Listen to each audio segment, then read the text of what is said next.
Hello, everyone. I'm happy you've decided to join us for this webinar today to discuss the current situation with the coronavirus and, more importantly, to discuss what impacts it had on travel bloggers and other online travel professionals. So now it's the time to type in the chat. If you're a travel blogger, you can share your links. So we're going to see who's here, and we're going to learn a little bit about you. So you can, tell us about your travel project. You can tell us if you have a website for travel professionals. Welcome, Somto, the founder of Somto6.com, a wonderful blog with really beautiful and catchy visuals and text. I really love it, and I read many articles from this blog. It's really a well-developed content, I would say. So thank you so much for joining us today. Here, me, Olga. So you probably remember me from the previous webinars because I'm always here. So I'm marketing manager at Travelpayouts. So before we move forward, let me just quickly show you the agenda. So first of all, we'll have a look at the Somto's blog and the story behind it. I hope she'll tell you a little bit about how it all started and how it works now. Then we'll move to tips and strategies you can employ during the crisis, such as Pinterest, backlinks, and direct communication with travel brands. These are just a few of tools you can start using right now. And what I want to say is that it's quite interesting because these tools are pretty often overlooked by travel bloggers. So it's really nice to have a travel blogger here to tell us more how it actually works. So then I'll briefly provide you with the tips from our brand new survival kit for travel bloggers. And in the end, I'll give you a quick overview of what Travelpayouts is and how affiliate marketing works in travel. Okay, so now it's time to move on. And I will give the control to Somto. So she has the slides too, and she's going to have control over it. And I just want to start with a couple of quick questions. So could you please tell us a little bit about yourself and your blog, and how did you decide to become a travel blogger, and what steps did you take to end up with a website that you currently develop? Please. Hi, Olga. Thanks for having me. Yeah, I'll be more than happy to talk about how I got started, and I'm going to just quickly share my screen. Okay, perfect. So again, my name is Somto, and I am a solo female traveler. I have been travel blogging since September 2017. I created Somto6.com after coming back from a year living in Spain and teaching English there. I had a chance to kind of travel around Europe alone, and after I came back, people were asking me a lot of questions about different destinations and what to do there, and about safety, and specifically about traveling as a Black woman alone. So I got the idea to create a site to talk about my own experiences and sort of be a resource for other female travelers of color in particular who want to explore particularly Southern Europe and are looking for information about where to stay, what to do, and specific tips pertaining to them. So that's how my blog came to be. So I launched it in September 2017, but I worked on it for about 5 months before then. I took some courses on travel blogging. I took the course called The Business of Travel Blogging by Nomadic Matt, and that really helped me gain a foundation to set up my blog and understand monetization and understand how to turn a travel blog into a business. So that's how I got started. And over the course of the last 2.5 years, I've also, learned a lot of new skills, and in the process, I've also become a Pinterest expert, a content strategist, and a coach. And I've been featured in some, magazines like Huffington Post, Matador Network, and also Nomadic Matt's site. So that's a little bit about me. And now I'm going to talk about the next section, which is my particular tips for how to get ahead in this crisis. So I've put together 5 specific ideas for how travel bloggers can get ahead in this crisis, like specific things you can do right now to set your blog up for growth. And in order, it's going to be creating or updating your media kit, pitching tourism boards and travel brands building backlinks to your site, creating a Pinterest strategy, and building an extra income stream like a course or a coaching program. So we're going to start with the first section, which is creating or updating your media kit. So if you're new to blogging, then maybe you might not have heard about a media kit, but essentially it's a resume for bloggers and content creators.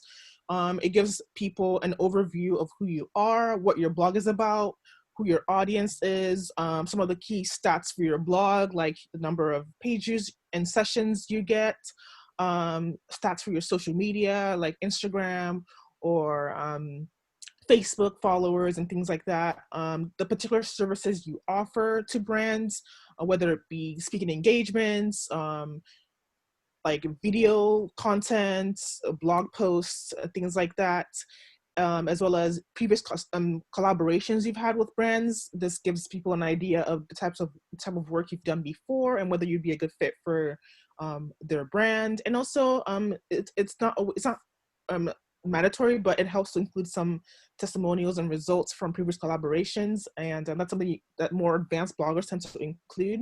But you can include this at any stage in your blogging journey, as long as you have those results.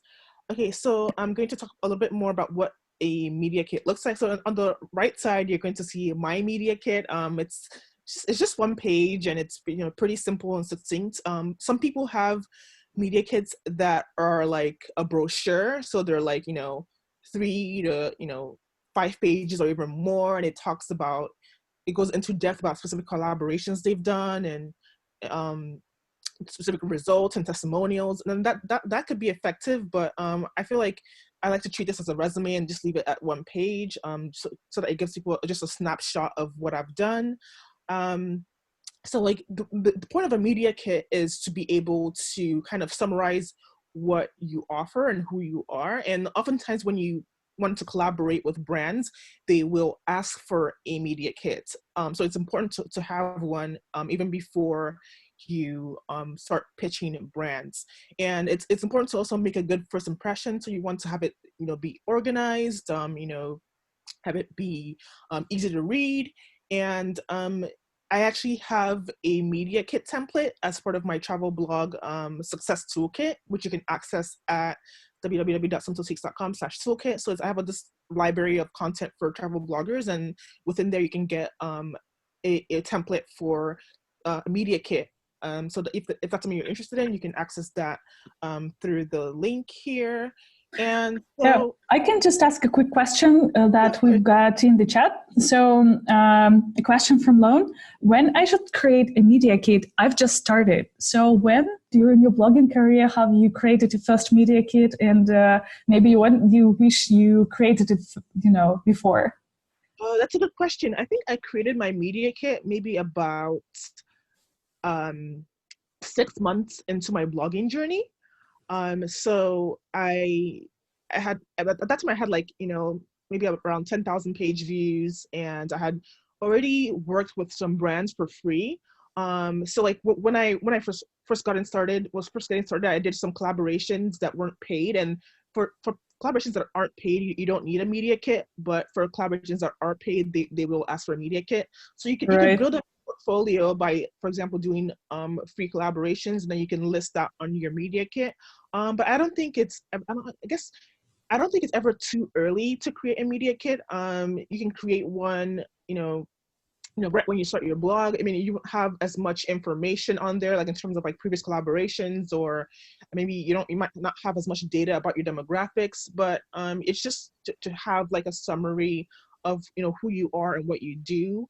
And then you can always build it up as your blog grows and as you work with more brands and, grow your traffic and grow your social media sites. I don't think it's ever too early to create a media kit.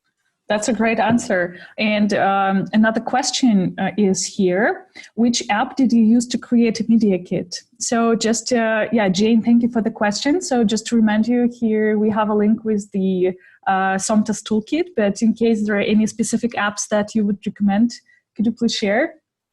Yes, I used Canva to create my media kit. It's this really easy to use graphic design website. So if you go to www.canva.com, you have a lot of different templates that you can use to create a media kit. There's also another design tool that I use, which is called PicMonkey. So either one works, but you can also use Photoshop, you can use Adobe Illustrator, the different tools that you could use. Well, I just like Canva because it's really easy to use for someone who's not like a graphic designer. And if you media kit template, it will take you to a Canva page, and that's where you would create your media kit. Right. Okay, great, thank you. So the next thing that you could do right now is to pitch brands and tourism boards. So even though there isn't much travel going on right now, I still think that it's a good time to pitch brands and tourism boards, because once the crisis comes to an end, there's going to be a huge demand for travel bloggers and travel influencers, because brands will be wanting to kind of promote their products and, kind of recoup the losses that they've suffered during this period. So, they're going to be looking for people to collaborate with and to help promote their content and their offers. So that's why right now is a good time to pitch your dream brand. So like if there's a particular travel company or travel brand that you've wanted to work for, this is a good time to let them know who you are and what you can offer them. So recently I pitched the Croatian National Tourism Board, and I was able to get in contact with the director of marketing there, and like we're working on potentially collaborating in the fall. So that's just one example there. And so I'm going to share some tips for pitching brands. This is something that can be really intimidating for new bloggers, and even though like I've been doing this for a while, it still takes practice to master the art of the pitch. But these are some tips that I've found really useful for pitching brands. So you want to find someone in the PR or marketing department, someone who works specifically with influencers and bloggers. And you can do this by going on LinkedIn and, for example, searching the name of the brand and filtering out employees with the name marketing or PR in their names. I've used this to find contacts before to pitch brands. Or you can also even directly message a brand on Instagram and say that you're interested in collaborating and you're looking for a contact person who works with bloggers, and they'll be more than happy to provide you with a contact person. This has worked for me as well. So when you do pitch a brand, you want to start out by showing them like why you genuinely want to work with them. Like what do you like about this brand? Because they receive tons and tons of inquiries from people who are kind of just maybe looking for a free trip, or looking just for just not really, who are not really invested in the brand. So you want to talk about what you really like about the brand, like whether it be like they're maybe they have like some kind of initiative that they're doing. Like you want to show that you've done your research and that you actually feel that the brand aligns with your work, and so that there's a match, as opposed to like, oh, I just want a free trip, or I want some free merchandise or something like that. And another thing to keep in mind is that you want to propose a specific idea for collaboration. So like, let's say you have an idea to like write a specific content series about the brand, or write a review, or maybe like you're collaborating with multiple brands and you want to highlight something specific about this brand. Like you want to share something specific to the brand to show that you have an idea, because you're a content creator, you're supposed to be the creative, and you're supposed to be the person with ideas. So like if you come with your own ideas, and you show them that you've actually done your research, and you're actually looking to help them, that will increase your chances of actually landing the collaboration. And when you send your first email, you don't want to include your media kit. You want to propose an idea, and then if they're asked that, and then offer to send your media kit if they're interested. So you want to kind of have like some kind of acknowledgement that they're potentially interested in working with you before you send over your media kit. And then you also want to emphasize that you want to help the brand achieve its goals. Like, I want to help you reach reach a new audience. I want to help you achieve your marketing objectives for this quarter. Like, would this idea help you? So you want to come from a place of service as opposed to like a place of, oh, I want something, as opposed to like, you want to show that you have something to offer them, as opposed to like they want them to offer you something. So those are some tips that I found really helpful over the years in pitching brands. And another idea for pitching brands that I found really helpful is to join the Matador Network creators community. So Matador Network is a really large travel community. And so if you join their creators community at creators.matadornetwork.com, you can access information about press trip opportunities, collaborations, and even paid writing assignments. And I've been able to land some press trips and collaborations by just browsing the information on the marketplace. That's what it's called. So this is a really great place to start. No matter where you are in your blogging journey, whether you're a new blogger or a more advanced blogger, there's a lot of opportunities that come up here, and they're very frequent and updated constantly. So this is a great place to go if you're looking for opportunities for blogging. We actually got a couple of questions. So the first one here, what are you asking for from them in exchange monetary? So what is the exchange? What do you offer brands? What kind of content can you provide? And what do you ask for from brands? That's a good question. So typically, like in my experience, brands have reached out to me.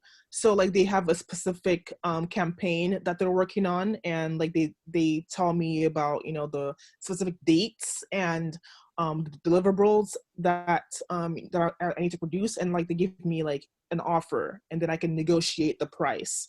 But if you're the one who's pitching brands, then you kind of have to like, for example, recently when I pitched the Croatian National Tourism Board, I pitched the idea of writing a travel series on a particular area of Croatia, highlighting the food, the culture, the architecture, and things like that. And they liked the idea, and they put me in contact with the tourism board marketing director.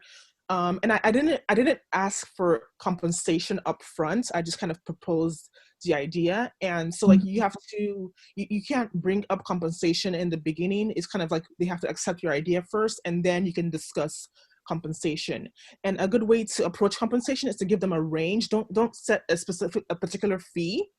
Just say like, oh, my for example, for writing a blog post, you'd say like my fee for writing and promoting blog posts ranges between let's say $300 to $500 a post. And that's an approach I've used when brands reach out to me, or when I pitch brands for sponsored content. Mm-hmm. So you want to give them a range so that allows some flexibility in how much you can get paid. Because if you just say, oh, my fee is $200, then you're pretty much stuck to $200. But if you give them like a range, then you have more wiggle room to negotiate. So that's one effective strategy that I've learned for pitching brands and landing the price you want. Right. There is one more great question here. Well, Media Kit is a hot topic. Do you have some rules? I mean, like in which cases you say no to a brand? Yes, I do have some rules. For instance, like if I want to write a sponsored post for a brand and they don't allow me to disclose that it's a sponsored post, I will say no. That's actually happened before, where a brand wanted me to write a sponsored post and not disclose that it's a sponsored post, which is illegal because the Federal Trade Commission in America requires that all bloggers disclose on content that is sponsored, whether it be monetarily or through like free merchandise or free some kind of free compensation. You are required to disclose sponsored content, and if a brand doesn't allow you to do that, then I would turn them down. And I also don't, there's generally brands I won't collaborate with, like tobacco or specific industries that I just wouldn't collaborate with. So like I do have rules for who I will and will not work with. Yeah, anyways, you have to look for, brands that really correspond, that really, match your content. So if it's a travel blog, you really need to do your best to find something, related to travel. But I wouldn't say that it's difficult. There are so many travel companies out there. And there is one question from myself. Do you find it easier to work with companies and brands or with like destination management companies?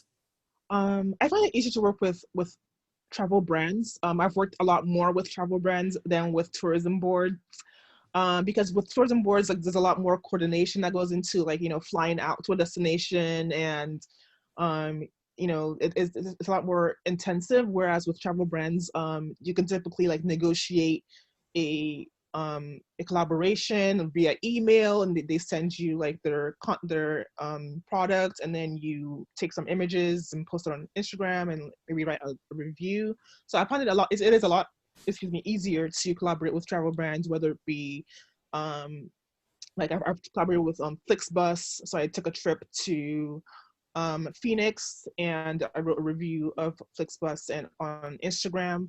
And I've collaborated with, some different travel snack companies. And I just, traveled somewhere and took a photo with the brand. And I've been collaborating with a pocket Wi-Fi company called Travel Wi-Fi. So like whenever I travel, I just take a picture of myself with the pocket Wi-Fi device and, share it on Instagram. So I find it's a lot easier to collaborate with travel brands than it is to collaborate with tourism boards, definitely.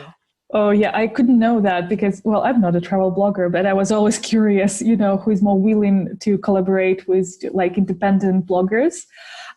We also have one more question here, so I'm going to, to turn into a full-time discussion.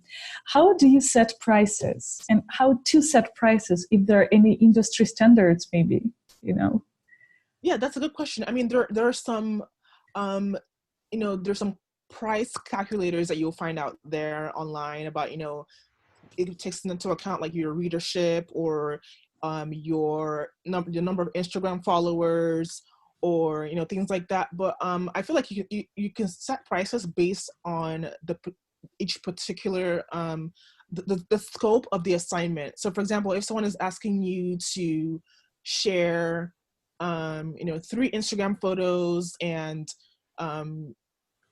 write a blog post and all of that, like think about how much time is it going to take you to do all of that and how much is your time worth.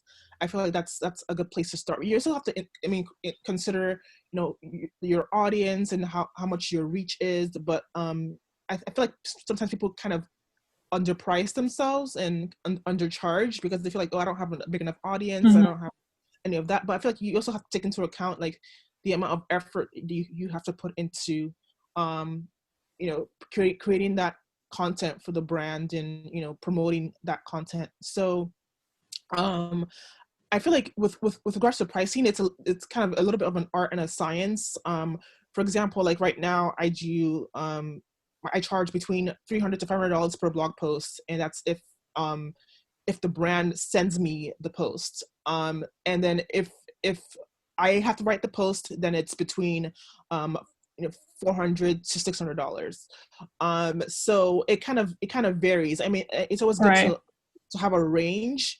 But I feel like you kind of have to it's a little bit subjective, and you kind of have to be willing to negotiate with the brand, like, give them a number, and then you can always negotiate, but you want to give a range. That's always a good practice. So don't overthink it. Like, like if just take a look at the scope of the project, think about how much work it's going to involve, and then attach a value to that work. Right. If it's $1,000, then ask for $1,000. Well, it looks like we could, devote the whole webinar to Media Kit. We have so many questions, coming. But thank you very much, everyone, for asking it. Just, keep asking. I would suggest us to continue the presentation because we will be, quickly out of time. And we will return to the questions at the end of the presentation, okay? And in case we're really out of time, we will send you the answers later after the webinar, if you don't mind. Okay. Okay, great. And okay, so now we're going to talk about my favorite thing, which is creating a Pinterest strategy. So as I mentioned before, I am a Pinterest expert, and I've been using Pinterest since the summer of 2018 to drive traffic to my blog. And typically, Pinterest drives as much as 40,000 page views to my blog, which is about half of my traffic. So what exactly is Pinterest? So Pinterest is a visual search engine, and it's less competitive than Google. So it works pretty much the way Google works, but except that you discover content through images instead of through text. So Pinterest has 200 million users, and they're mostly women who make about like $75,000 a year on average. And because Pinterest is less competitive than Google, it kind of levels the playing field for bloggers, because you can be a brand new blogger and create a Pinterest account, create some beautiful pins, which we'll talk about a little bit later, and you can get traffic from Pinterest from day one. Whereas with Google, it takes about 12 to 18 months for Google to fully trust your site. Whereas with Pinterest, there is no barrier. You can just start a Pinterest account from day one, and you can start getting traffic from Pinterest. Whereas with Google, it takes a little bit longer to establish credibility with Google. And on Pinterest, travel is the sixth most popular topic, which is not something that a lot of people don't know, but travel is really popular on Pinterest. People are going they're looking for destinations to visit, bucket list places, itineraries, packing information, and like practical travel advice. So if that's the kind of content that you share, or if you share that kind of content, some of that kind of content on your site, you can definitely create printable images for your content and share them on Pinterest, and that's one effective way to grow your traffic. And I'll give you an example right now. So I had one pin that drove over 2,000 page views to my site every month. And it was this pin right here. So as you can see here, that there are 2.1 thousand link clicks, and that was over the course of 30 days. So it was a post about Barcelona, which is a popular destination on Pinterest. And yeah, so like that's just one pin. So yeah, as I mentioned, Pinterest drives about 50% of my traffic. And with the crisis, traffic from Pinterest has declined, but I feel like it's because fewer people are searching for travel. And once things start to normalize again, I feel like it'll start to pick up and eventually go back to normal. And it's just kind of like a sign of the times. Right? I do expect it to go back to normal once the crisis goes away. But Pinterest has been a powerful tool for traffic for me. And I'm going to talk about, how to create a Pinterest strategy. So first, like, what is a Pinterest strategy? So a Pinterest strategy consists of, 5 parts. I call these the 5 P's of Pinterest. So you have your profile, which goes over, you have the profile image, and then you have a section that has like your bio, which talks about what you do. And then there's like a little statement where you can put your name and like, the type of travel you do. For example, like I have like Somto, you have like Somto like solo female travel, or Somto even as something as broad as like travel blog. And then so the next part is pin design. So pins are how you get discovered on Pinterest. So these are vertical images that you create for your for your blog posts, and you share them on Pinterest, and Pinterest indexes the pin and circulates it to people's search results. So for example, if I go up to this previous pin, when someone searches for Barcelona, this pin would come up, and then the person would click on my pin and go to my site to read my article. So that's an example of what pins look like and how pins work. And then you have personal boards. So on Pinterest, you have things called boards, which are basically tools you use to categorize your content based on the topic. So for example, I write a lot about Spain, so I have different personal boards for my Spain content. So I have, for example, I have Spain travel, I have Madrid travel, Barcelona travel, Seville travel, Granada travel, Northern Spain travel, Southern Spain travel. So you can have as many boards as you want for the same content category. And just by creating personal boards, what this does is like when you create a pin, you want to teach Pinterest what that pin is about. So when you create a pin, you want to save that pin to the most relevant personal boards. So for example, for that Barcelona pin I just showed you, I would save it to my Barcelona travel board, and my Spain travel board, and even a Europe travel board. So by doing that, I'm teaching Pinterest that, hey, this pin is about Spain travel, it's also about Barcelona travel, and it's also about Europe. So when someone searches for Spain travel, for example, my pin can show up in the search results, or maybe my pin can show up on people's smart feeds, which is kind of like a page that everyone has that has a bunch of suggestions for pins that they might be interested in. So the next part of Pinterest is keywords. Keywords are the deal breakers on Pinterest. You have to understand how to use keywords, because these are what help you get discovered on Pinterest. And basically keywords are just search phrases. And if you go on Pinterest, it's with keywords on Pinterest, it's much easier than Google, because with Google you have search engine optimization, which is a kind of a more complex topic. But with Pinterest, like if you go on Pinterest and make a search, it'll give you a bunch of suggestions, and that's basically all you need. Pinterest shows you the keywords that people are searching for, and you just have to incorporate those keywords into your board, into your boards, and as well as your pins to get discovered on Pinterest. And then the next thing is your pinning schedule. So it's manual pinning, where you go in every day and like manually save pins to your boards, or automated pinning, where you use a tool like Tailwind. So Tailwind is a Pinterest scheduler that you use to schedule content to your Pinterest boards. And it's kind of a more advanced strategy for when you understand how Pinterest works and you kind of want to spend less time on the platform. So you can use a tool called Tailwind, and you can schedule pins to your board so that you're getting content out to your account on a consistent basis without actually having to be on Pinterest every day manually saving pins. So I actually have a course on Pinterest called Pinterest Traffic Takeoff, and it's specifically for travel bloggers who are looking to use Pinterest to grow their traffic. And you can access the course over at somto6.com/Pinterest /Pinterest. So next we're going to so is it about backlinks? Yeah, we can probably stop here for a moment and answer the questions. So it was nice to hear that you have a Tailwind account, because we had such question. So I'm glad to see some professionals here. Pinterest is a great source. So the question, do old pins lose traffic in time? Yes, they do. Pins do have a lifespan. Like for instance, that pin I showed you that was driving 2,000 link clicks to my site every month, it did gradually diminish, because I feel like a pin has a lifespan, and then eventually it drops. So you have to constantly create new pins for your posts to keep that traffic going. I guess that's one. I guess you call it a downside of Pinterest, that you have to constantly create new pins for your posts to keep the traffic going.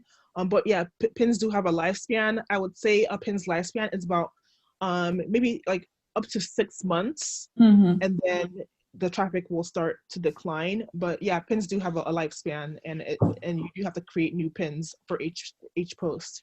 Well, as far as I know, it's the longest lifespan for content on social media, among other social media platforms, right? Yes, it is. So it's a good thing to invest in, especially if you have some content, especially if you have some articles. You just simply, add some pins in, here you go, a new source of traffic, right? I mean, like with Twitter, a tweet is 24 hours.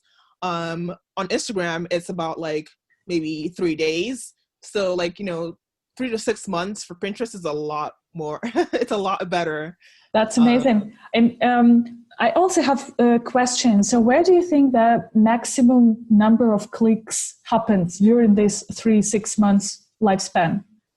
So does it gradually grow and then gradually decline, or it starts from the most views and then goes down? I think it gradually grows in the beginning. Like in the first 14 days is when you can really determine whether a pin will gain traction. So it gradually grows like in the first 14 days, and then maybe someone saves it to a particular board, and then it goes viral. Oh, that's what you shall aim at, right? Yeah, it gets thousands of views, and then eventually it kind of goes down. But there are more advanced strategies to keep a pin going viral for as long as possible. For example, you can manually share that pin to your top performing group boards. But this is kind of an advanced strategy that I talk about in my course. So you can manually share that pin to your top performing group boards to keep that pin in front of people who are most likely to share it to other top performing group boards. Wow. Right now, but like it'll make sense once you get into Pinterest. Yeah. Okay, let me just remind to all listeners once again that you have a course on Pinterest strategy. So if you'd like, so here's a link to the Travel Blog Bootcamp, and the Pinterest course is just next to it. So we have some more questions here. So you mentioned that keyword search is the most important thing, and when you start looking for something on Pinterest, it suggests you different popular keywords. But are there any specific keyword search tools for Pinterest that or that you probably use? No. All the keyword research you need to do on Pinterest can be done on Pinterest. So like with Google, you can use like a keyword search tool like SEMrush or Ahrefs or Ubersuggest. But for Pinterest, there aren't any keyword research tools, because all the keyword research you need to do is on Pinterest. So if you go on Pinterest and you I guess I could show an example right now. Yes, please.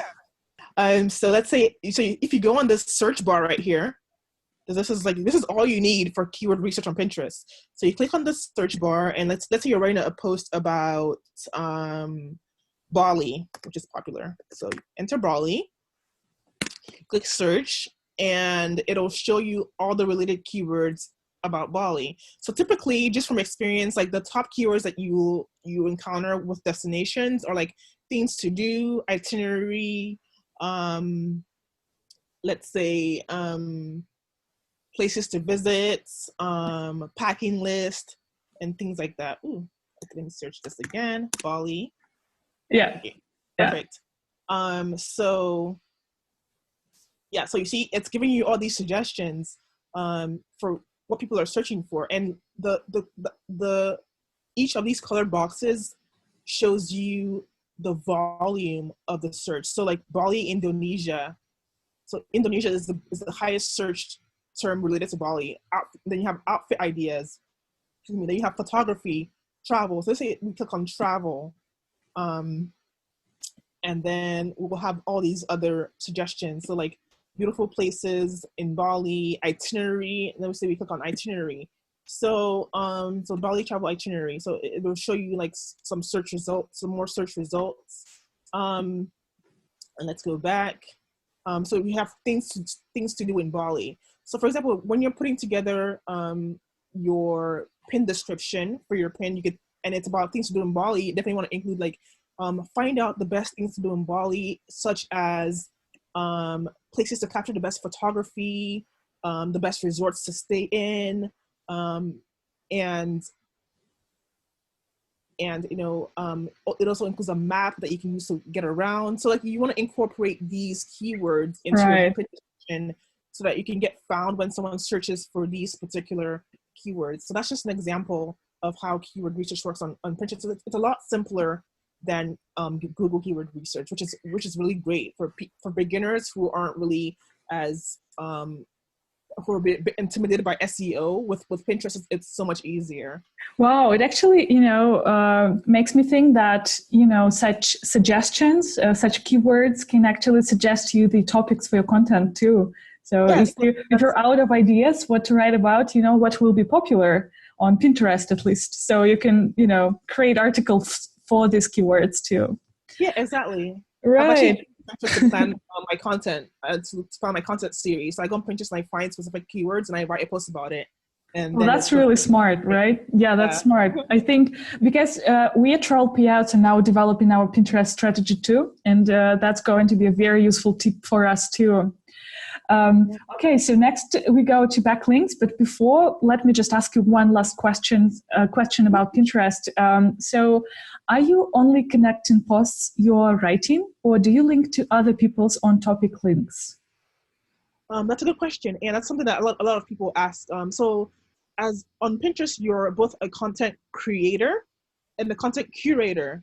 So it's your job to share not only your own content, but other relevant posts from around Pinterest. So for example, on my personal boards, I share not only my own content, but also content that's relevant from Pinterest. So when I create a board, the first thing I do is, even before sharing my own content, I will share other relevant posts on the topic from other pinners. So I will go on Pinterest search, and I will search the topic, and then I will share the top pins to that board even before I share my own pins. And by doing this, I'm teaching Pinterest what this board is about, so that when I share my own pins to the board, then Pinterest can index them properly. I want to do your course right now. You know so many tricks. Really, I don't know where to collect all this information from, but it looks like you really mastered it. So this is great. Okay, so we have some other questions about Pinterest, but so let's, move to the next strategy, to the next tool, which is backlinks. Sometimes it looks tricky for new bloggers or beginners, as, it's not clear what it is, where to get them. And in fact, it's not a complicated thing to do.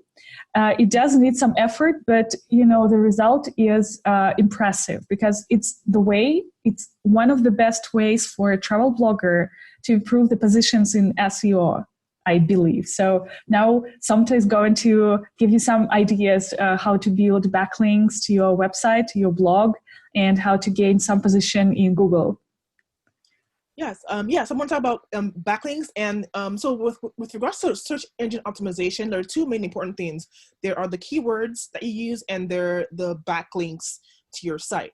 And backlinks are by far the most important component of search engine optimization, because because if other people are linking to your site, then it tells Google that your content is good, which is why people are linking to it.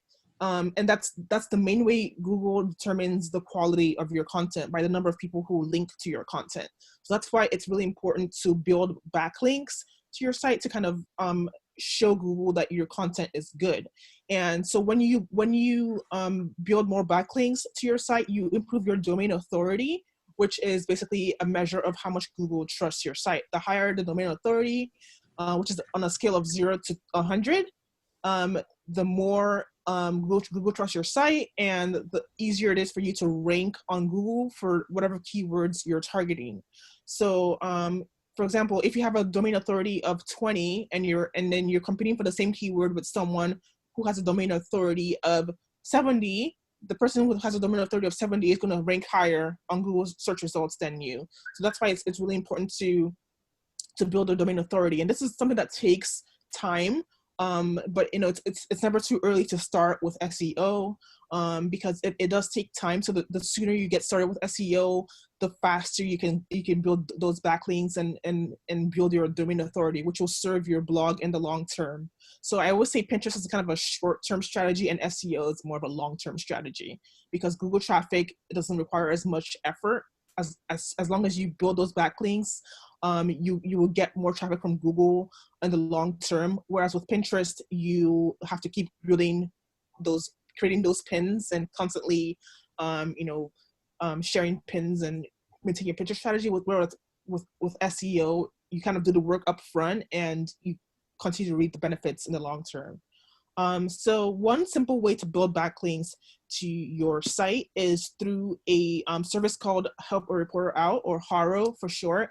So basically with this service, you sign up, and it sends you 3 emails a day from journalists from major publications who are looking for sources for their articles. So you have people from like, Condé Nast Traveler, Time, Huffington Post, and different really reputable publications who are looking for travelers and travel bloggers who can comment on specific articles that they're writing. And you can, always pitch these reporters with your ideas, and you can get featured on these really notable websites, which helps your domain authority, because it's not only important to get backlinks, but it's also important to get quality backlinks. And if you can get quality backlinks from a site like, Condé Nast Traveler or Matador Network, and these big publications, that really helps with your domain authority. So like it's really easy to sign up. You can go to helpareporter.com and you can become a member, and you get 3 emails a day with inquiries from journalists. And like what I do is typically at the end of every week, I will go through and look through the inquiries and see if I can respond to any of them. And by doing this, I've been able to get featured in the Huffington Post, and it's been really beneficial. It's a really beneficial way to build backlinks without doing like traditional link swapping on Facebook groups and things like that. And then, so the last thing that you can do right now is to build an extra income stream, because, when it comes to travel blogging, there are 3 main ways people typically make money, which is through ads, affiliate marketing, or through sponsored posts. And as we saw through this crisis, when your traffic goes down, your ad income goes down, and your affiliate sales go down. So you need to think about, other ways, that you can create an income stream for your blog. So one thing that you could do is, to create your own products, because creating your own product gives you more control over your income, because you can control, when you launch it, you can control how much you promote it and all of that. Whereas with traffic, it kind of goes up and down, and things like this happen, and you kind of don't have as much control over it. So one way you can create your own products is by creating a course, by packaging your knowledge into a course or a coaching program. Let's say you have a particular expertise. Let's say it could be photography, or it could be something like even blogging, or different. You can package your skills into a minimum viable product, and validate your offer. This is one step that people typically skip. They just kind of come up with an idea, they go and create that course, and they take it out to market, and then no one buys it. No, you have to validate your offer first. You have to make sure that people are actually looking for what you have to offer. So one way to do that is through a beta launch. So when I was creating my Pinterest takeoff course, I went out and found a bunch of travel bloggers, and I asked them, what they, I asked them questions about, that they had about Pinterest. And then based on that information, I created the course, and then I sent it to them, and they reviewed it for me, and I got testimonials from people even before I did an official launch. So I had testimonials, and I had validated my offer before I launched my course. So that's something that you would definitely want to do, because it'll kind of save you a lot of work of going in and creating this course or this coaching program, and then taking it out to the market, and then finding out that no one actually wants to buy it. And there are different places that you can host a course or coaching program. You can do Teachable, which I use. You can do Send Owl, and Kajabi is another platform. So these are all platforms that you can use to host your own product, and it's a great way to add a revenue stream to your business. Like right now, I've experienced a decline in ad income and in affiliate sales, but I have a coaching program and I have a course, and those are kind of helping me get by, helping me still earn income despite the decline in traffic. So it's good to have different income streams so that you can kind of weather any storm, so to speak. Well, that was really insightful. I guess this is it for your part, right? That's what you wanted to share. I mean, for now, I know that you know much more than that. So now I'm going to get the screen back to myself. So now it's your turn to ask me questions, and probably you can look through the chat. Maybe you want to answer some questions there. And I'm going to give a number of tips from our survival kit. So it's a quite different guide. So what we've got now from this webinar from Somto is, this very strategic, exact way of, exploring new marketing channels and new ways to generate traffic and generate money, in fact, which is quite important, especially during the travel crisis. But we at Travelpayouts created a sort of, guide that shows the state of tourism at this moment and provides some broad perspective on how you can act during this crisis, not to lose your positions and not to lose your business at all, but to use this time wisely. So I'm just going to share this 9 basic sectors. I'll try to be really concise because we're almost out of time. But the first recommendation for everyone, just keep calm and seize opportunities. So there are 3 beautiful pictures and 3 suggestions here, and we just know that news might be overwhelming at this moment, and we just want you to know that this outbreak is not worse than outbreaks before. So there have been crises before that were much more severe. So you practice social distancing, that's right, safety first. But meanwhile, take time to seize new opportunities, such as new ways to generate money online. And you want to focus on earning with your website. You can have an idea to discover new marketing channels. You can discover Pinterest now. You have plenty of time.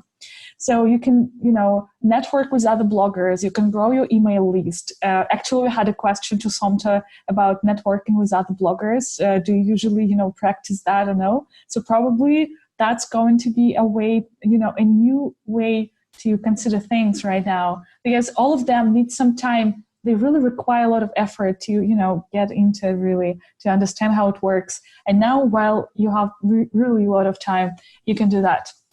Also, it might bring a fresh perspective to your readers. So if you're forced to wait out the crisis at home, you can network with experts from other niches. So especially, it's not only education, but it can be like a completely different thing. It can be a different niche. The next number of recommendations here is organize your teamwork. So everyone works online. Everyone works from home. We all understand that it's not as easy as, communicating in the office, and it needs some time. It requires actually a lot of time to adapt to this new environment, to organize it. And we have a couple of suggestions on, different programs and applications. So use Slack and Asana and Trello, like Slack for communication and Asana and Trello to divide tasks in your team. Google Docs to collaborate on documents of all kinds, and use Zoom for any communication and, any webinars, any calls. So we are in Zoom right now, as you have noticed already. So most of these things are either free or they have free plans. And if you have a small team, or if you, collaborate with other bloggers or services or freelancers sometimes, so probably this free plan will be enough for you. So number 3, allocate your budget wisely. Well, that's important. So probably while the world economy was declining, because, there is also an economic crisis, all the stocks are down and stuff, there are many suggestions to review, to make an audit of your own budget. Like, do you have many subscriptions that you don't use? The same works in relation to your business, to your travel blog, to your website. So make a nice audit. Just look, do you spend money on direct advertising? Do you use some, programs or applications that you don't really need during the crisis? So you can save a lot of money. And on the other hand, you can invest this money into creating content that will work after the crisis is over. So as we discussed with So as we discussed with Somto before, during the preparation process, she actually shared that she's been creating articles for a while already. And the articles that she, like I'm saying she, but I just prefer to ask you. So what is your idea about creating content during the low season, Somta? Yeah, that's a good question. And it's something I've been asked a lot. I think that I've seen people get creative with this, like sharing articles like, the best travel books to read while in quarantine, or, how to travel virtually from home and things like that. But I think it really depends on your particular audience. I know that my audience wouldn't be interested in that kind of content, so I haven't really, tried to write, go in that direction. But I have continued to write content. I'm just not publishing it at this time. Kind of waiting a little bit till this comes down, then I'll have like a batch of content to get out there. So I was working on a series on Lisbon when this started, and I decided to kind of just keep writing, and then just publish all of that content when things calm down. So I'm looking like at next month. So with regards to publishing content, I will be wary about, let's say, writing a piece about COVID-19 specifically, when you're giving out medical advice if you're not a medical professional. Just I feel like you can address the crisis, but just be kind of careful about how you go about it. And also, I think it's fine to continue to publish content, but just be aware that right now people are probably not looking for travel destinations, so the traffic might be lower. But I guess you could go ahead and continue writing content, but just focus the promotion on later. Right. So that's what I would recommend. You definitely, I think it's not a bad idea to write content right now, but it's just a matter of actively promoting it wouldn't be as helpful right now because people aren't really searching for right destinations. Okay, thank you for the answer. So I'm going to switch to chat for a moment. So where can we find the whole presentation later? This is excellent to go back to. Oh, thank you so much. So in a couple of business days, we are going to send you emails, follow-up emails with all links and videos. So just check your inbox. So if you cannot find it for some reason, go to blog.travelpayouts.com/English. So you're going to find it there, or you can subscribe to our YouTube channel. So all videos are always there. Next question. What do you think will be the biggest change in the travel industry after the crisis? Oh, that's a big question. So we prefer to refrain from, giving any forecasts because we don't really know what happens next, even, next week. We hope that, everything will be fine and everything will finish really soon. But as we can witness from now, the biggest change in the travel industry is that even the most traditional services try to get some online presence. So that's what we have already witnessed. Just everyone goes online, and not just online, but mobile. So that's probably one of the directions you can consider as well. So that happens to the whole industry.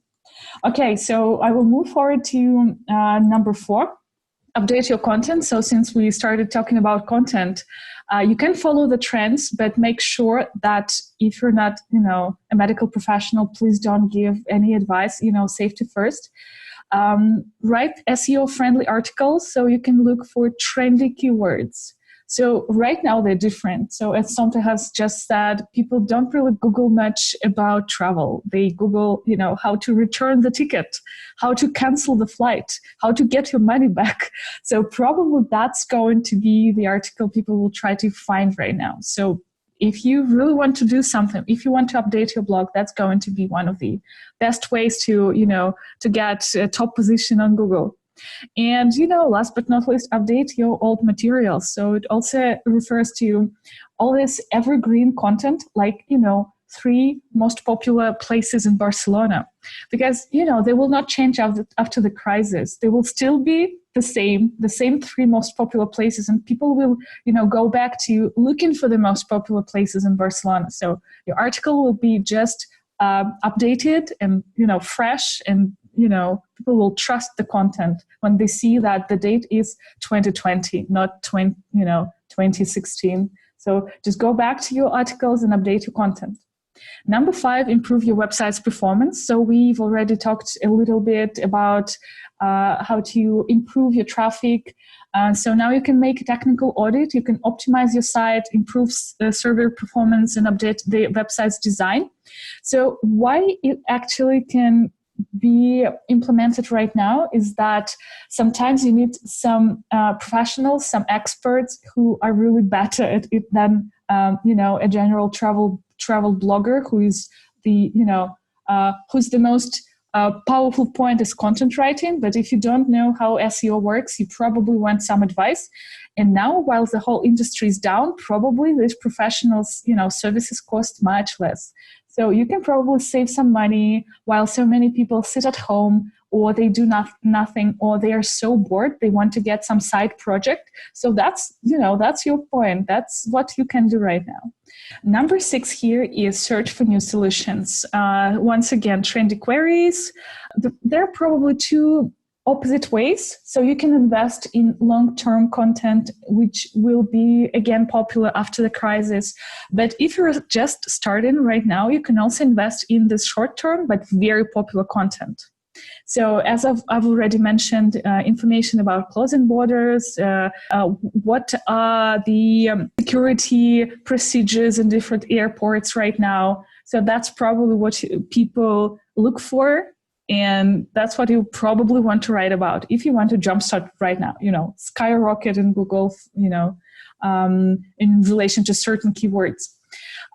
Number 2 is monetization models, and some of them include like CPA, if you've never heard about it, and affiliate programs that you can look for. So it's not just to understand and get a deeper perspective of how affiliate marketing works, but you can look for some certain affiliate programs that really work well in your content, especially in travel. So I will tell a little bit more about affiliate marketing in just a second. I'll try to be, really brief. So number 7, we have 9 altogether. Number 7 is assess the market. You can look for refundable products right now. We know that in some countries, so I'm not going to give you any recommendations at this moment, but we, from the news, we already know that the Chinese, internal, in-country tourism starts to recover. But still people have some, worries about that. So when the tourism industry starts to recover in your country and you want to promote it a little bit, probably you shall plan to promote refundable products because people still want to return them in case, something really happens. Also, you can provide valuable advice. If you know what your readers are interested in, you can give them some relevant advice. If they have to travel in the country, if they have to come back home from a foreign country, what happens now, then you can probably give some valuable advice. But again, if you are not a medical professional, just refrain from, medical recommendations. So number 8 is be ready for deferred demand. So that's probably the main point of the presentation. We just need to survive. Not just, we have to survive that severe crisis. Travel shut down. But what you can do right now is you can create many sources that will work in the future when the traffic, normalizes. So make landing pages to gain the leads. You can prepare SEO-oriented content. You can look for the most popular keywords when the season is hot, when people travel. You can analyze the markets and choose the new niches. You can improve your conversion rates and you can follow the news and stay trendy. That's pretty important because you want to be the first to create travel content when, travel is officially allowed again. And the last one, learn new. So since you have time now, and I'm pretty sure you do because most of people try to practice social distancing, and that's the thing you shall do. That's my only recommendation. So try to be safe. So it usually, implies staying at home for a long time. Just use this time wisely. Learn something. Learn blogging. Learn how to write really catchy, really engaging content. Learn how CPA marketing works. Learn how, general marketing works. Learn how to, pitch travel brands. So you have to watch this webinar again, or you can go to somto6.com and find one of her courses. And you can also find other educational workshops and boot camps. That's it for the recommendations. And so we've been here for an hour and 15 minutes. That's pretty much. But I just want to tell you a little bit about Travelpayouts. Because I promised, and because that Travelpayouts is the biggest travel-only affiliate network in the world. So that's why we're proud to present ourselves at this moment. So what is Travelpayouts? As I've said, it's the first and the biggest performance-based travel-only affiliate network. We partner with over 60 travel brands. And by travel brands, I mean Booking.com, Kayak, Musement, Agoda, and all brands that you actually know and use. So how performance-based marketing works? So in fact, that's the whole idea behind affiliate marketing. You don't have to buy or own a product. You help the merchant or the service to promote it. So you add a special link to your content. So for instance, you write about the best hotels in Barcelona where you actually stayed, and you want to promote some of them because, you can monetize your content. So when you add your partner link to any of this content and somebody makes a purchase, you get a commission, and that's it. So you don't have a hotel, you don't really have to buy something, you just share your own experience. And if there is an affiliate program that corresponds to that content, why not to earn on it? It's just, it's not going to be a great, success overnight. It's not like you add one affiliate link and you wake up a millionaire.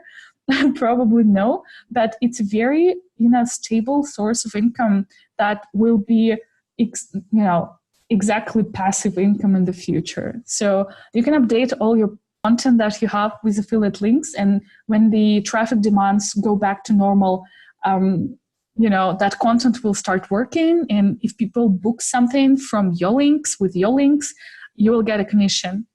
And little by little, that's going to turn to a really significant amount of money every month. So we developed some resources and we maintain them in a good shape. And these resources are our dashboard. I'm going to really briefly show it to you in a moment. We have a knowledge base that contains all answers and all valuable information and advice for those who start, from those who start as a travel affiliate marketer to those who want to create a white label solution or API or some other abbreviations you probably never heard of. But they actually work as on search engine with such solutions that we have. And we have everything described in our knowledge base. So go consult it. Also, in addition to the knowledge base, we have our support team that is almost the same as the link, but it's support@travelpayouts.com. If you have some questions, you can always ask our support team. They're really nice and they consider every single inquiry. So you'll get full attention and help. And the last resource here is our blog. So we already shared a couple of blog posts at the very beginning and somewhere in the middle, I guess, about backlinks. So our blog is probably the most, insightful resource about travel affiliate marketing. So at least we try to keep it so. We have all fundamentals of how affiliate marketing works, how travel affiliate marketing works. We describe different blogging platforms. We describe different tips. We write a lot about WordPress. We write about content and SEO. We announce all webinars. It is a really great resource for travel affiliate information. So just a couple of pros, why you should work with us, why you probably want to work with us. First of all, since it's a network, it's not an affiliate program, so you can work directly with a brand. For instance, Probably you've heard about Amazon affiliate program, or you've heard about booking.com affiliate program. So you get approved as an affiliate directly. But if you want to work with multiple travel offers, that's going to be difficult because they all have different conditions. They all have different websites. They have different, statistic systems. They have different withdrawal amounts. They have different withdrawal dates and, payment options. So if you work with like 7+ affiliate programs, that's difficult. And we have everything in one place. So it's just like one window solution. You have one wallet, one support team, one marketing team. You have one ecosystem. You have one, statistics dashboard for all programs. So it's really convenient. So we just unite travel brands under one umbrella. So that makes it convenient. And 2 more things. First of all, it's free. There are no fees. There are no, secret payments that we deduct from your account. It's quick. It's easy. It takes around 2 minutes to get approved. So you'll get it. It's easy. And the last point on this slide is trusted brands only. That's definitely true. You see several brands on the slide, but we have 60+. So you have, plenty of brands to choose from. So basically, as soon as you register, like in 1 minute, in 30 seconds, you get the approval letter, approval email. So that's how it looks from the inside. It has a really simple menu on the left. You see main, programs, reports, finance, and for developers. And it contains all information that shows the performance of your affiliate links and tools. So you see all statistics. So this is a brand new account, a blank one. So it shows 0 earnings. But I hope that very soon you'll get your first dollars and your first withdrawal. So one of the sections is reports. That's the thing we are really proud of. So you can measure the statistics and the performance of all programs you're in within Travelpayouts. You see all clicks, impressions, payments pending, canceled, paid, CPC payouts, and everything else for any period you like. So you can choose any date range to see how your links, how your tools performed. And you can compare seasons, you can compare different programs and offers and choose the one that works for you better. And the last one, my favorite, finance, of course. So it shows all money-related information in one page. It shows all financial operations for every program, for every purchase. And exactly on that page, you can choose your payment mode, the one you prefer. We have 5 or 6 different payment options from PayPal to bank account. It's been a long webinar. It's time to ask questions if you have any. And while you're typing and while we're looking for new questions, I'm going to just give you a couple of key takeaways. So first of all, the main idea of this webinar is stay calm because everything will go back to normal. And I hope that Somto agrees with me. Well, I know she does because she continues to improve her blog. She continues to improve her courses, right? Yes, definitely. Yeah. Don't just stay in and develop your travel resource, develop your website while others are panicking, because that's going to give you a great opportunity when the demand goes back to normal. You can educate yourself and you can register Travelpayouts. Of course, there is, a little bit of promotion here, but we do create a great source of income for travel affiliates, for travel bloggers and travel webmasters. And you can even have a blog on social media, like a Facebook group about travel, and you still have affiliate tools to monetize your travel traffic there. Yeah, thank you for watching. So now we're going to switch to questions. We have a couple. Which affiliate products do still work well on Travelpayouts during the crisis? Well, none, of course, because people don't travel. That's obvious. And since we do not promote traveling right now, I'm not sort of allowed, morally to share such kind of information. So the niches that actually give you the most, payouts, among others, are tours and activities, package tours, hotels and flights.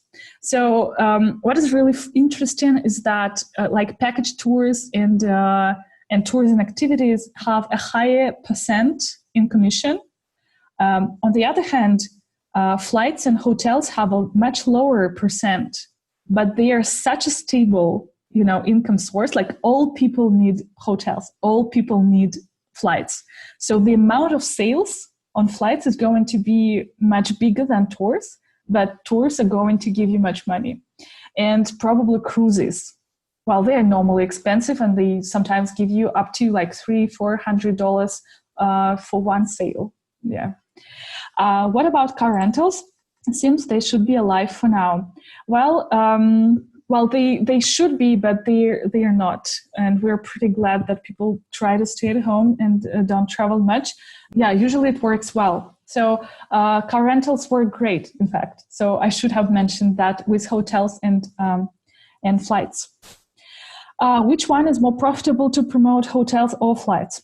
Will Google Flights kill the travel industry? Well, I guess we get this question pretty often. We are sure that Google Flights will not kill the travel industry. And yes, we believe that it's equally profitable. It all depends on your resource.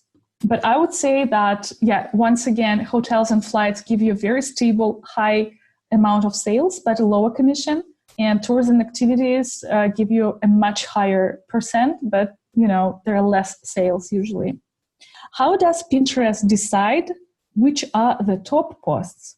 Do they pick the best performing ones, or maybe there is some other way that Pinterest works? Oh, okay. How does Pinterest decide which are the top posts? That's a good question. So Pinterest determines how to rank your posts based on a combination of the images you use, the keywords that you use to describe the pin, the boards you save the pin to, and how many people save the pin. So there are different factors that Pinterest uses in its algorithm to determine the quality of your pin. And I guess the difference with Pinterest is that your actual post isn't as important as the pin you use to promote it. So that's one way Pinterest levels the playing field for bloggers, because like you can create like, let's say a 1,000 word post and create a really beautiful pin that's that's very attractive and detailed, and the pin goes viral and you can drive a lot of traffic to that post. But on Google, 1,000 words is kind of like, not like the optimal for Google to because Google likes like long form content, so like 1,200 words and higher. But on Pinterest, that doesn't really matter. So Pinterest determines what your pin is about based on different factors, and then what really helps your pin go viral is when lots of people save it, and that's where pin design comes into play, because the more attractive the pin is, the more people will save it. So generally speaking, you want a pin that's vertical, so 600 by 900 is recommended length, but you can also use different dimensions. Like I use 735 by 1102 or 735 by 1400 a lot. I use warm colors, so oranges, peaches. Warm tones tend to do better than cool tones like blues and greens. And using stock images also works. I mean, if you have really good professional photos from your travels, then you can use that. But I use stock images, and I found that using like really high quality images helps pins get lots of saves. More saves means Pinterest will show your pins more in search results and in smart feeds. So so Pinterest determines the top pins based on a variety of factors, including images, keywords, and boards that it's saved to.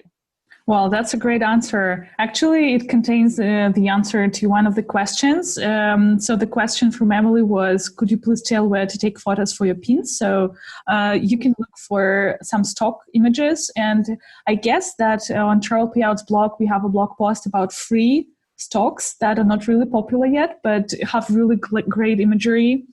I also have a question. Are there any like specific, except for the color, except for the color, theme, and tone, are there any like elements that make people click more often? Like, do you really need to add text? Do you need to add some, I don't know, faces?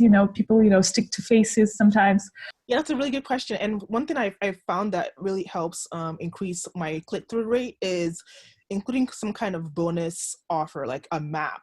So like one of my top performing pins has like a picture of a map with like an outline, because it's a walking tour. So I actually show you the walking tour. And so when people see this map, they think, oh, okay, I'm going to have a step-by-step guide, and it kind of it incentivizes them to click on the post. So you want to have some kind of bonus offer, like a map, or maybe even a checklist that they can download, or and then you want to like make a note of it on the pin. So like I'll sometimes like have a circle and then like plus access a free map or download a free checklist or things like that, to like get people to like, to see that they can there's like a bonus offer that's not just a post, but you can actually download something for free.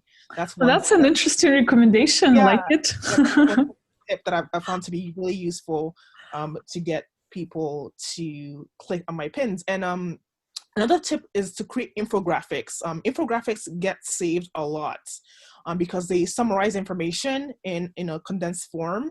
And so when I create infographics for my posts, like I had this post about 101 things to do in Barcelona. So I created an infographic with listing 101 things to do in Barcelona, and it got saved like 10,000 times. Wow. Yeah, and after when a pin gets saved, it boosts your profile in Pinterest's eyes, and Pinterest will show more of your content to more people. So one trick is just to get people to save your content a lot, and infographics are a great way to do that, because they won't necessarily lead to a lot of clicks to your website, but they will lead to a lot of saves, which helps you overall. Wow, that's so interesting, in fact. So the first one goes to Travelpayouts. Do you have a link to the Travelpayouts privacy policy? I think that Lisa is going to send it to you, but if not, you can find it in the footer for any Travelpayouts related website, like our blog or knowledge base or travelpayouts.com. So the privacy policy is in the footer. And okay. A question for Somto from Jay Seto. Do you network with other travel bloggers? So where and how? That was the question. Yeah, I do network with travel bloggers a lot. I use Instagram. I follow a lot of travel bloggers on there, so I would just like message them. We've actually met up in person many times. I've met people through even travel conferences. So I attend a lot of travel conferences too. I meet travel bloggers and connect with them there. I'm also in a lot of travel Facebook groups, and I also make friends there. And we've collaborated on posts, like guest posts and like, roundup posts and things like that. So I do constantly make an effort to reach out to new travel bloggers, whether it be in person, through conferences, on Facebook, on Instagram. There are a bunch of different ways you can make friends. So yeah, it's a good way. Wow, that's great. Yeah, that's great. All right. So I just want to thank you, Somto, so much for coming today and sharing so many insights. I mean, I don't know, like, anything about it. I don't know about Pinterest. It was so insightful to me, at least. And yeah, I see from the chat that everyone liked it so much. So thank you once again for joining us today. Thanks for having me. I'm glad to be here. It was really enjoyable. I'm glad everyone got value from this. All right. So thank you, everyone. Thank you, our listeners. So we are going to send you the recording and slides in a couple of business days, and just make sure to check your inbox and check Somto's website. So probably you will like her blog a lot, and you'll find a lot of tips for your blog that you can employ.